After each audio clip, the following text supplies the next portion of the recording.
Pelno mokestis yra mokamas nuo pelno. Tai yra bendros pajamos minus leidžiami atskaitymai, tai yra pelnas ir nuo jo yra mokamas pelno mokestis. Čia buvo toksai klausimas, o tai pelno mokestis yra mokamas kas virš 300 tūkstančių ar tiesiog iki 300 tūkstančių neapmokestinama, tai čia ne apie tai. Pelno mokestis yra mokamas nuo pelno. Vadinasi, juridinis vienetas gavo kažkokių tai pajamų, patyrė kažkokių tai išlaidų ir gavo kažkokį tai pelną ir nuo jo yra mokamas pelno mokestis.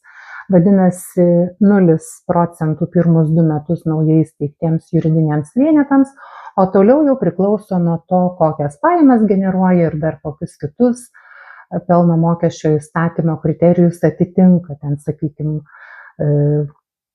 visi turi būti akcininkai fiziniai asmenys, 300 tūkstančių pelnas ir dar ne pelnas, o bendros pajamos ir dar ten keletas kitų dalykų. Tai žodžiu, bet esminis dalykas, kad pelno mokestis yra mokamas nuo pelno. Čia buvo atsakymas į vieno sekėjo klausimą. Tai pelningo verslo.